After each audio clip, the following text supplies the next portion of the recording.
Hi, I'm SA, and this is As It Is. Today, we'll be talking about mental health. Join us.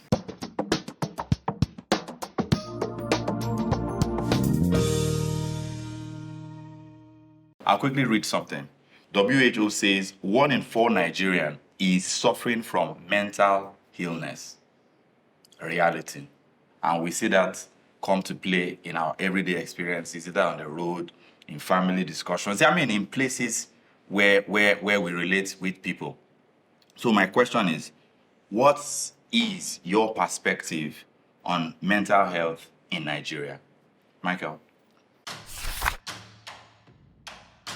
A lot of people want to take it as something that when something happens to you, right? But it's not just limited to that.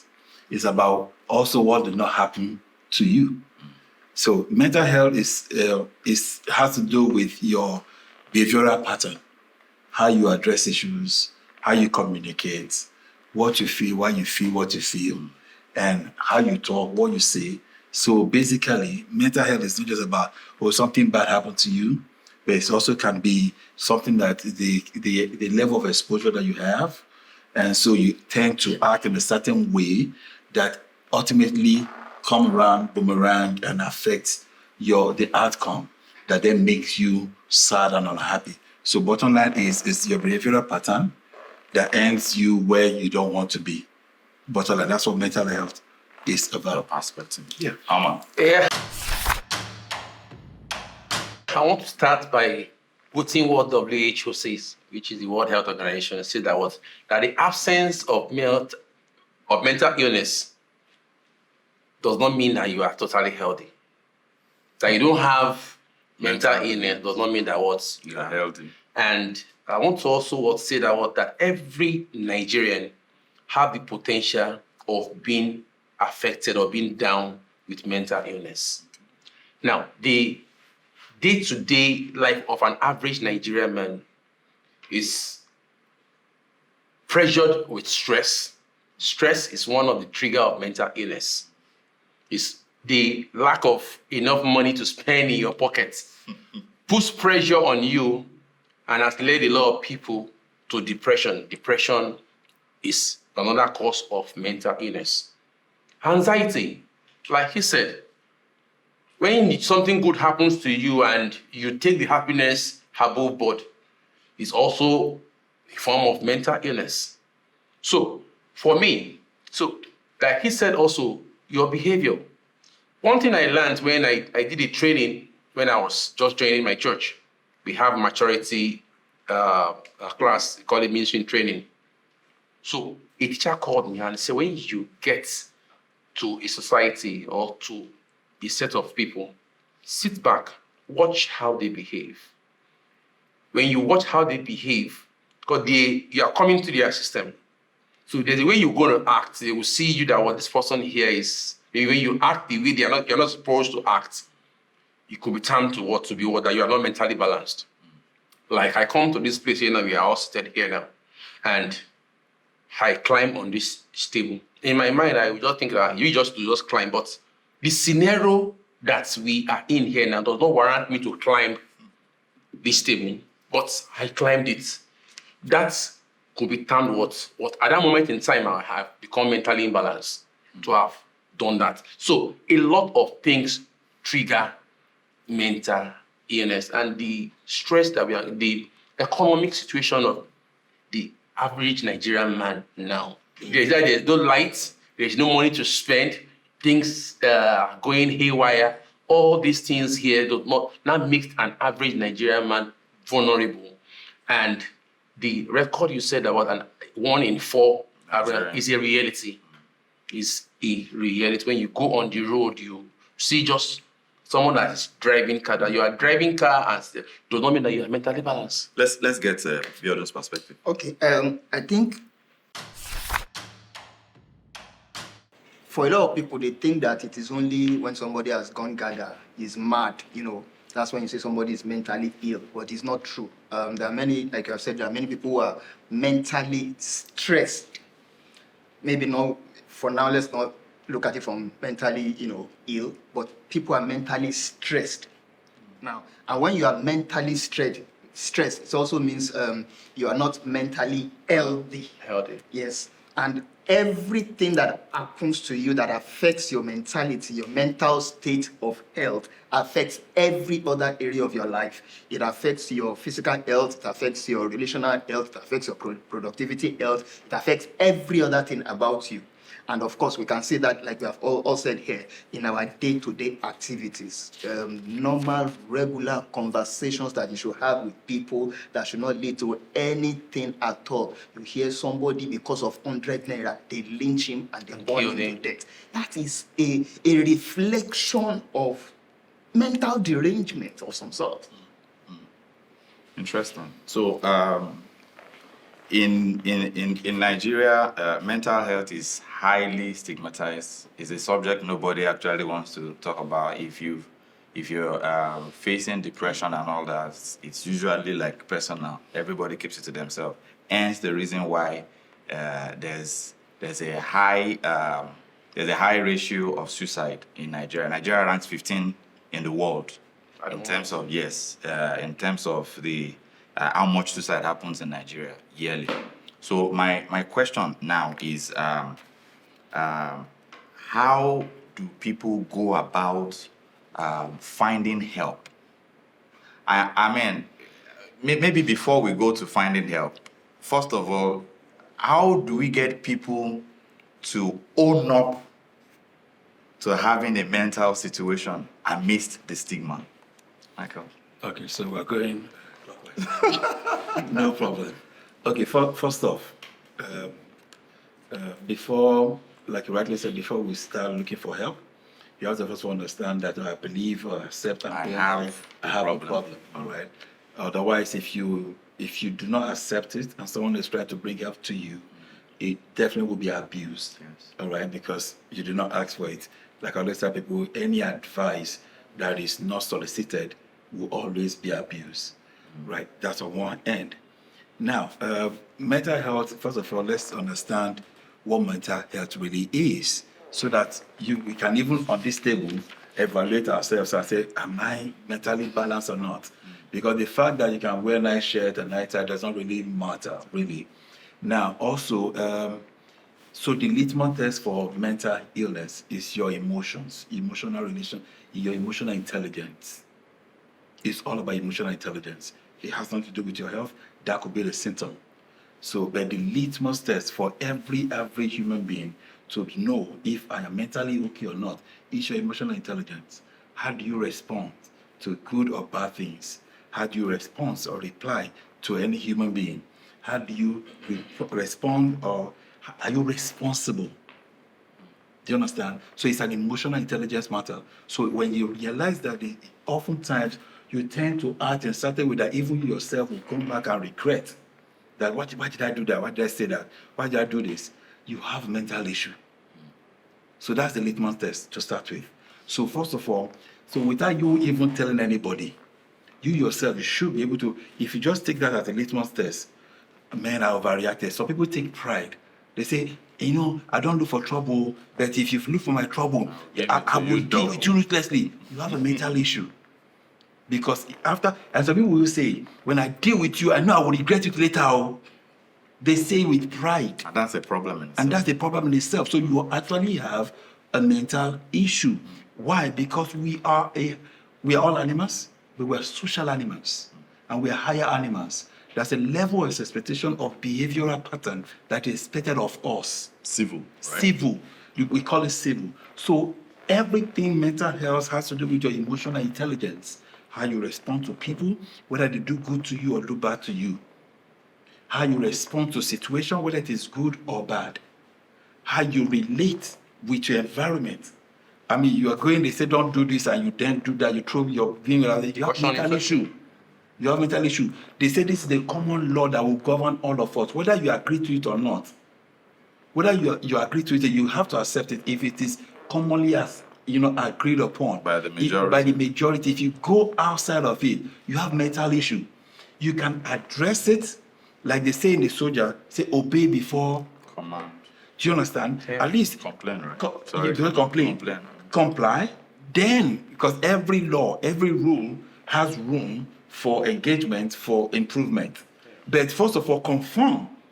Do you understand? And then you can then raise, okay, like somebody said in the last episode that we had here, when he said if he's leaving the country, he'll be leaving so with tears. Do you understand? So first of all, he's complying, but he has a command at the back that if I can have my way, I can readdress this issue better. So bottom line for me, so if you have that as a litmus test, that you understand that your mental health has to do with your emotional, relational intelligence, not brilliancy in school, not doing well in your office and all that. Your emotional intelligence, how do you relate to the next person and all that? Because for anybody to carry gun and shoot the next person, we say he's mentally ill, but guess what? It's an emotional thing.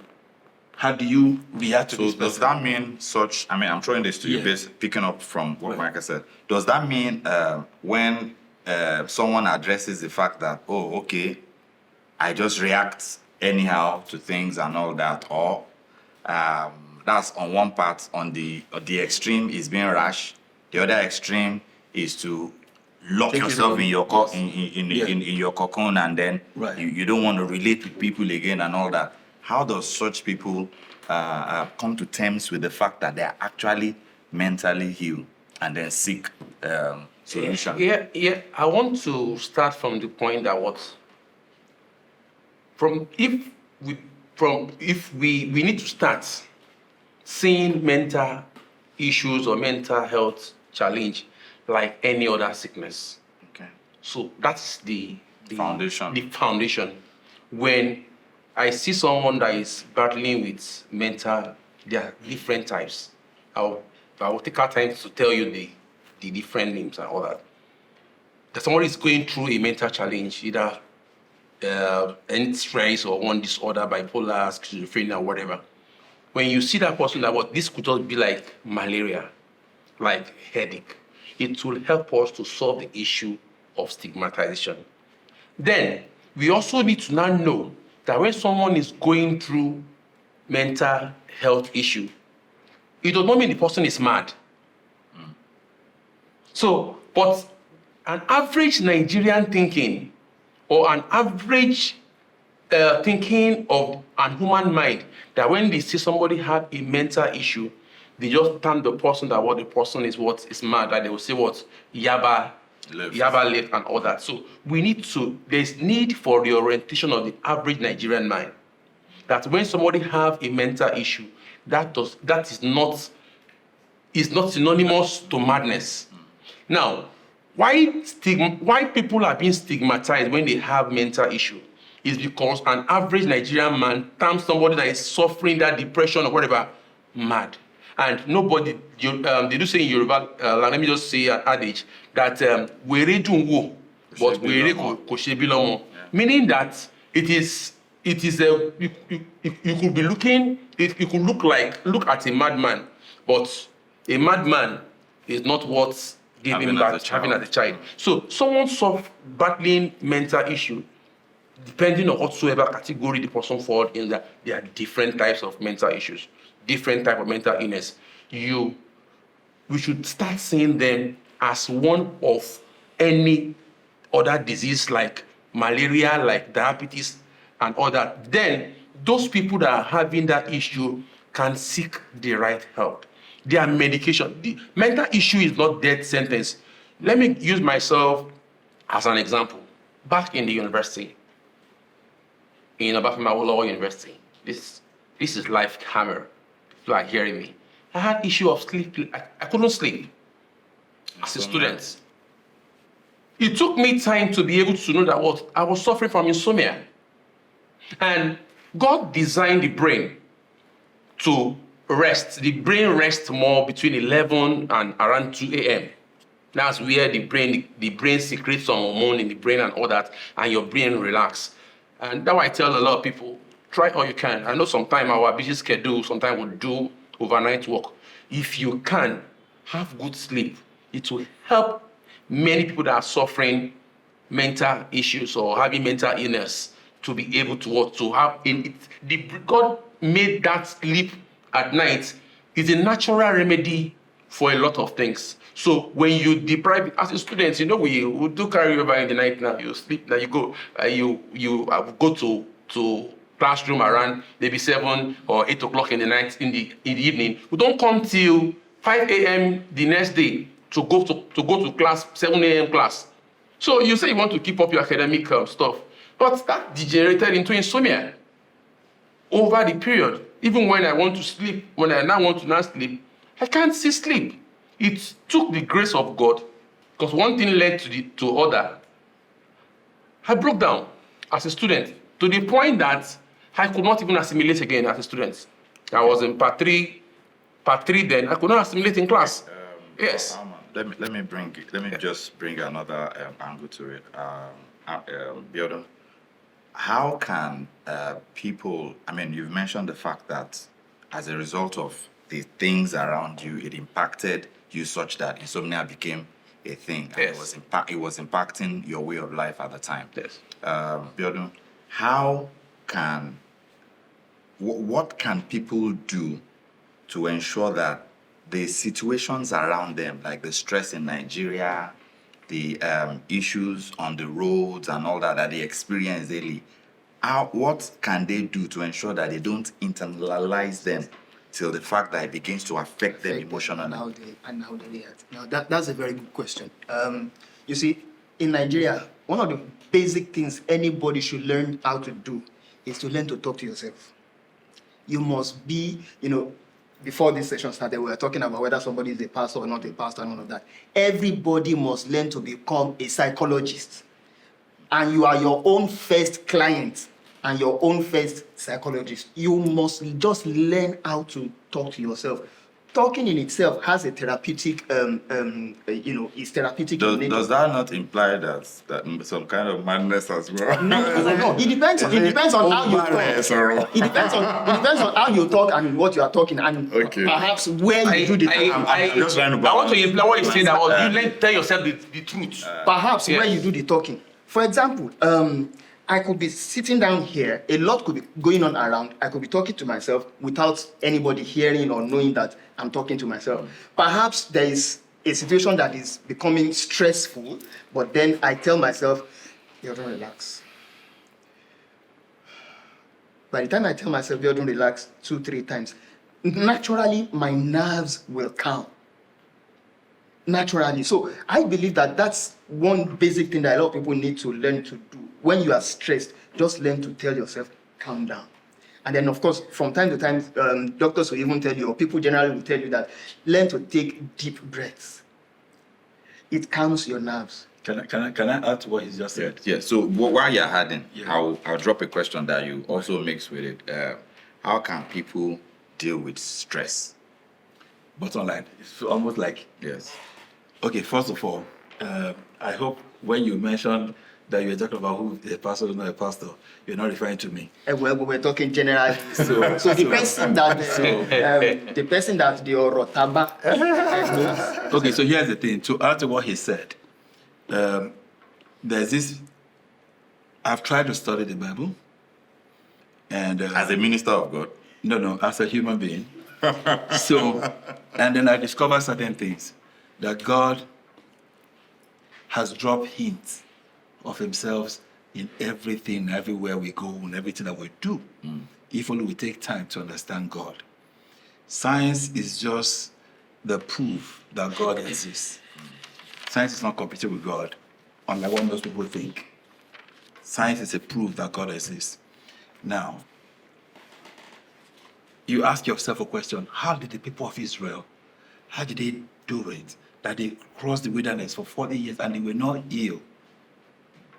The Bible said they were not ill. Do you know why? Science has proven that the bottom of our soul, of our feet, all the organs, all the nerves, all the organs in our body is located there. So when you keep hitting it, you are actually activating, they're actually working. So while they were trekking, they were on their feet. So they cannot, because their organs were well, everything was pumping. See, these people are aware. Some of our research, if you leave it down on the table, after 2, 3, 5 days, it stop. But if put on the fridge, something that is vibrating, it continues to work. That's how God made man. Do you understand what I'm saying? So that's the science proof of what happened to the people of Israel while they were not ill for 40 years. They were talking about stress. Now, that's where I'm going. So now, here we are, based on what he said. People, if you learn to talk to yourself, the woman with the blood issue, Bible says, she said to herself, the prodigal son, after he had gone well and gone through stress, he said, Bible said he came to himself. The other one that went to climb the tree, he said, I climbed the tree and I will see. The other one said, I will keep shouting, perhaps he will hear me. When Christ was passing by. Bottom line, if you learn to talk to yourself, the reason why the Bible says, guide your mind so diligently. Why? Because out of it comes the issues of life. Guide it. Meaning, be careful what you expose yourself to. That could stress you up. So number one point, how to actually deal with it, is to guide your heart, guide your mind. You know what is toxic and what is not. Yoruba says, everyone that is talking Yoruba said, let me also add my own. Tí o bá gbọ́ ebi, inú ò ń bínú. Do you understand what I'm saying? What it means that if you not hear bad news, bad reports, there's a tendency that you will not get that worked up and get that angry. My father told me of a story. But can you run away from bad reports? No, you can't. Okay. But now, that's the second stage, right? My If you father can told me. prevent it. My father told me a story. He said when he was younger, and then he was like a bully, was like a champion among his mates. So let's call Abiodun and Miacheal, and him, me, Thomas now, right? So Abiodun said something about Thomas to Miacheal, Alman. to Alman. And so Alman now came to Miacheal and said, this is what Abiodun said. Abiodun said, you're stupid. He said, you cannot do anything. You can't do anything.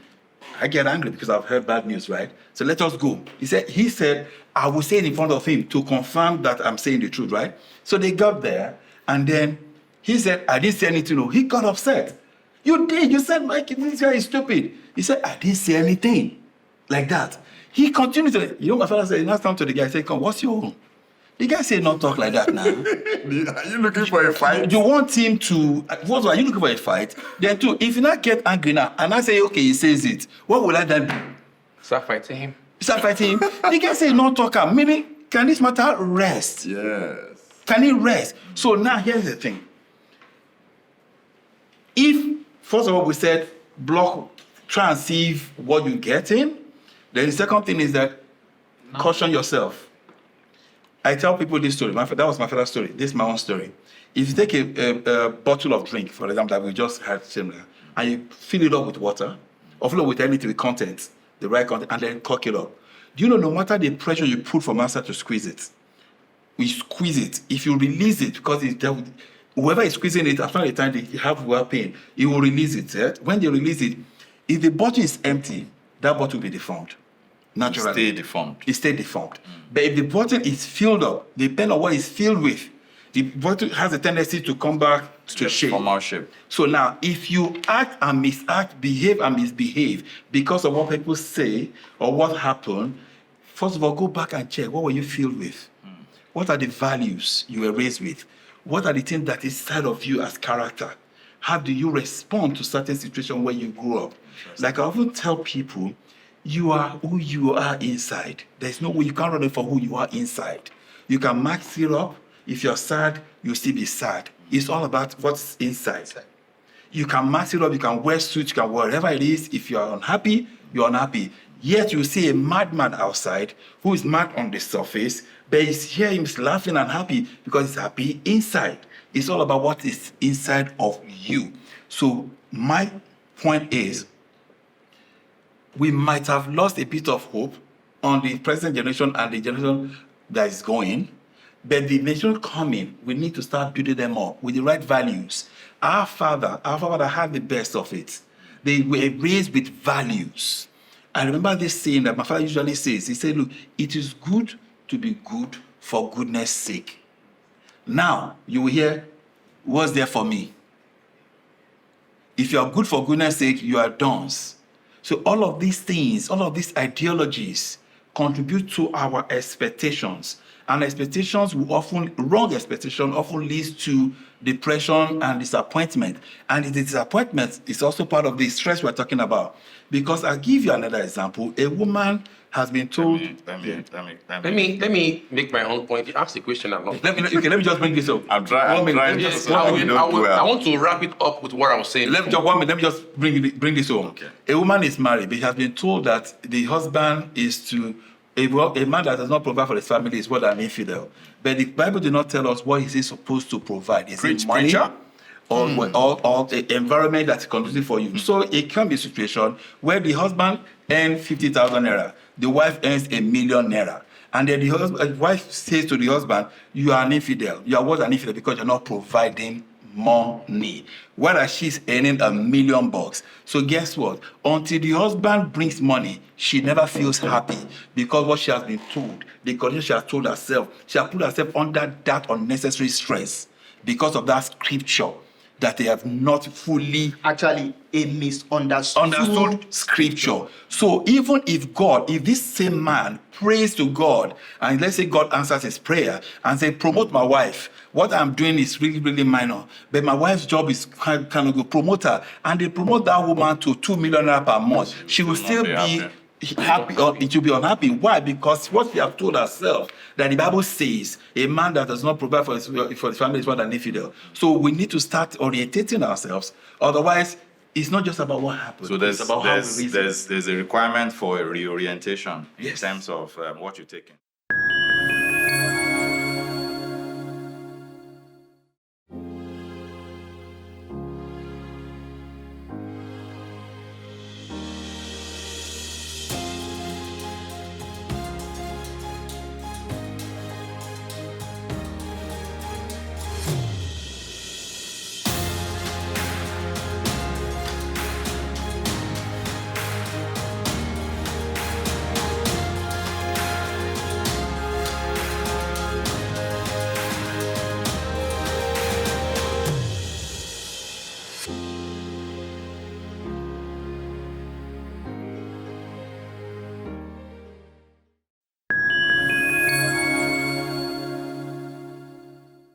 Alman. Yes. So, to my only two way of addressing stress. So, you need to identify what is causing stress. Then you try as much as you can to short it, or either ameliorate it or you totally eliminate it. Going back to the issue I had in school, I had to sit down what led to my insomnia. Not having enough sleep, accumulated whatever. So what I did was I did a restructure of my reading pattern. Reading at night was no longer feasible for me. It was not good for my health. So what I did that during the day's lecture, let's say I have a free period between 9 to 10 or 12 to 2. What have I gone to do at night? I quickly look for any available classroom or library. I run in there. What I quickly do, what I will have read in the night, I do that revision. So all those extra, maybe 2 hours, 3 hours, gisting in a cafe, just whiling away the time, laughing and whatever, I tried. Why?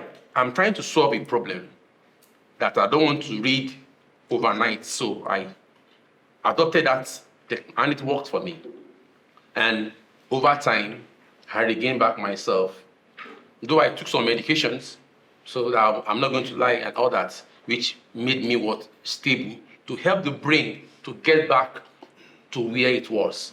So any health issue, whether mental or maybe other whatever, if God does not carry out, we all believe in miracles, but God may choose not to do miracle for you, and may choose to allow you go through the process. He made the doctors and they have put in place different therapy, different sessions. Submit yourself. Avoid stigmatization. Anything that has to do with, even as sleeplessness that a lot of Nigerians today, let me say about 80% of Nigerians don't sleep. They cannot sleep. When you ask, if I ask in this room now, people that are having sleeping issues now, how be sure to have many of us having sleeping issues, and that's mental health. Doesn't that mean that you are mad? No. So Nigerians should try as much as they can to reorientate their mind to like what Mike said, that having a mental issue or a mental health challenge is not madness. As such, they should stop stigmatizing them or discriminating them, either at home, in society, or in the place of work. And let me just address this issue. I buy Yes. the idea of people coming to terms with the fact that mental situations should not be stigmatized. I buy it absolutely. And it's, I mean, like we've spoken about, it's because of our climb. It's It's all over the world. I think it's But it's more more the here. issues It's more of here. stigmatization Oh, yeah. is more It's all over here the world. because we consider that anybody that says that I'm depressed. is a madman. Something is wrong. What happened? You know, someone says is having blood pressure challenges. They say, what are you thinking of? I mean, the world has evolved. There's so much going on. So amidst the stress and all the issues that are going on in Nigeria, in the light of all the challenges in the country, what people go through, especially people in the cities who are faced with the pressure of work pressures that people have to leave home very early in the morning, sometimes 5 a.m., wake up very early, go to work, experience the challenges of the work itself. Some people, it is bad bosses, it is just not pleasant experiences at work, and then they come home very late, and then there's a challenge of, money is not enough, rent, just the general challenges we have in Nigeria. What can those people do to actually alleviate the stress such that it is not internalized? I've heard the other things you said. I'm just saying that in the real terms of situation, okay, so there is, I won't listen to evil so that I don't internalize it. But I am experiencing this every day. What do I do? What do I do to ensure that I don't end up losing myself? Because people are committing suicide. I mean, so something happened. I went somewhere and I came across people discussing this, and it was just a young lady. So she worked with this what's this platform called? Those people who use POS machines to help people make payments and all. And so she was scammed 50,000 naira there via POS. Just 50,000 naira. Do you know what she did? She drank sniper. Before they could rush her to the hospital, she was gone. 50,000 naira. How can people, everyday people, deal with their situation? In closing, I just need, if you want to dwell on it, I just need a quick summary, quickly, in closing. Start from me. No, I will start from you this time. Let's start from Abiodun. Okay, yeah. You see, Nigeria is Nigeria. It's painful that we are here. It's painful that these things we are talking about have become our realities. But then, where you can find ways to ameliorate, reduce these things, you should. If you need to change job, if that option is available, take it, so that one, you stop waking up 3:30 a.m. to leave the house 5 a.m., and then you go through traffic 2 hours to get to the job, and then the work stress and all of that. So if you have that option of changing job, moving closer home, please do. Now, where that is not immediately possible, as it may be for a lot of people, where that is not immediately possible, there are people who have devised means of course, you agree with your spouse, you look for an accommodation somewhere close to work, you stay 1 to 3 or maybe 5 days, and then you come home the weekend. That reduces the stress of having to wake up early, go through the traffic stress and all of that. People are coming up with such ideas, and where that is also possible, you can take it as an option. If it has to mean that you actually change accommodation completely and move close to where your work is, please go ahead and do it. Now, all of these are just options. They may not be readily available to everybody, as it were. But I think at the end of the day, each individual should just look for the options available and look for what you can immediately do to, address your own situation. Alman. Yeah, before I respond, I'd like for you yeah, for us to stay yes, on course. Yes, so that I'm on we course. are not. Yes, it will not be good that we don't say some signs. We're rounding up. Yeah, we are rounding up just very, very briefly. So I don't want just some signs that everyone that is hearing us today and watching us from all over the globe. So when you begin to see these signs, I want to maybe list out now. You can begin to check yourself. So when you find yourself that you are withdrawing from friends, check maybe you are going down with mental health. When you find out that you are avoiding activities that you normally enjoy before, that is another sign for mental check to know that what you are getting down with mental health. When you find that you are sleeping too much, or sleeping too little, if you cannot sleep, or when you lie on the bed, you sleep more than 8 hours, 12 hours, some people do it, that's another sign of mental health. When you are eating too much, it's also another sign of mental health. When you are eating too small, should I say it may be? Yeah, okay, it may be. It's a sign. It may be a sign of mental health. When you are feeling hopeless, that's also another sign that you need to check. And also, when you are having consistent loss of energy, that's also another sign of mental health. When you are displaying negative emotions, that's also another sign. When you are being confused about life, about what to do next, it's also another sign of mental health. When you're unable to complete your daily tasks, that's also another sign that you need to check your mental health. And when you are hearing voices, or you are hallucinating or experiencing delusion, that's also another sign of mental health. And when you're having persistent thoughts or memories that reappear irregularly in your mind, also another sign of mental health. So having read out or said out all these signs that we need to check, what are the remedies? One, when you have identified all this, you seek help. There's help readily available, you seek help. Denying that there's no problem when there's a problem is a problem in itself. So you have got to know that what there's a problem and tell yourself the plain truth. I have an issue. You ask yourself, where is this solution available? If you need to go and see a psychiatrist and all that, seeing a psychiatrist or a psychotherapist is not madness. Everyone needs to hear that people that are having mental health issues, they are not mad. So the issue of stigmatization in the place of work or in society shouldn't come in. A popular Nollywood actress is being stigmatized on social media as we speak. I won't call the person's name. She's battling mental health. It's like any other sickness. So I'm seriously angry with the blogger or those that brought her personal challenge to the public. And people, while saying that they are trying to solve the problem, they're still blogging about the issue. It is bad. It is wrong. Mental health is not madness, and it should stop stigmatizing people that somebody is having mental health issues does not mean the person is mad.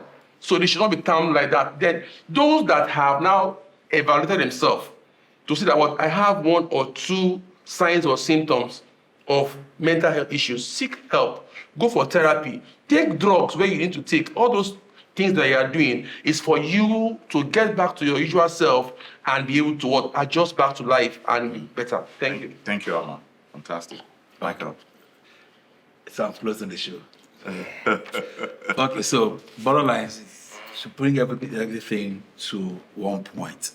The Bible says when the heart is sick, when the heart hope is denied, the heart is sick. Bottom line, what in terms is when there is no hope, there is tendency for mental health. So everything comes down to hope. When you have issues at work, your hope is to be able to change it. It's a natural thing for any human being. The inability to see how to change your job is what actually leads to your mental situation, right? You want to sleep. You don't want to sleep. You want to read at night because you want to pass your exams. That's essentially what you want to achieve. But the problem, the fact that if you couldn't find any other way, imagine all your days are blocked that you have to be in class all through the day, and you still don't want to read at night. So that's what now breaks you down. Mental issue. So bottom line, the Bible has actually summarized everything. Where hope is lost, it makes the heart sick. So bottom line is, so for me, if I'm to put that into perspective, so what it means is that I will find a way to keep hope alive. Just keep hope alive. Keep hope alive. Whatever it is you're going through, understand, like my father once told me, no matter how heavy the rain falls, that falls, right? It will never rain hot water or blood. It will still be water. So no matter the situation it is, keep hope alive. Keep your mind together and find a way out like he did. Find a way. Just sit down. Find a way out. Like you said, find a way out. Sit down with somebody. And the beauty of having a spouse is not just for reproduction purposes. The beauty of having somebody to talk to. An accountability partner. Yes, somebody you can stand off ideas with. And then nobody here have mentioned the issue of a hug. Hug. Yeah, just have someone to hug you. It might sound weird. It's not common in our society. It's not common in society. The human contact. I think the issue of hug is misconstrued. Well, anyway, let's go there. So the issue of hug, when somebody is going through stuff, and you get someone to genuinely hug you, it sends an hormone to your brain that calms you down.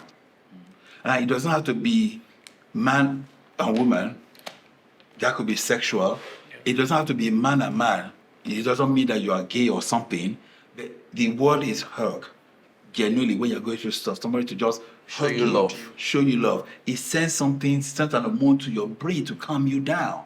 So whatever it is you're going through, and then you come home, hopefully the person waiting for you at home is that kind of person that could just say, don't worry, it will be fine. That statement alone can calm you down. It helps you to keep hope alive. Again, I bring it back to what the Bible says. When hope is lost, it makes the heart sick. And this man said it's not a pastor. Michael He's a child of is God. officially a pastor. Take it from me. Ladies and gentlemen, I put it to you, mental health is a big deal, and there is no reason to stigmatize anyone. We all have mental health challenges at one point or the other. If you have snapped at someone at any point in time without cause, that's the situation. One of the biggest things that we have drawn from this conversation today on As It Is, saying it as it is the fact that there are issues and we just often need a shoulder to lean on. So seek help. Seek help. Find the opportunity to give yourself peace and rest. Every opportunity you get, embrace it. It has been an amazing time, honestly, even though this conversation today has just been cool, and all that, so that we don't have mental health time. Thank you all for joining us today. You have been watching As It Is. See you next time.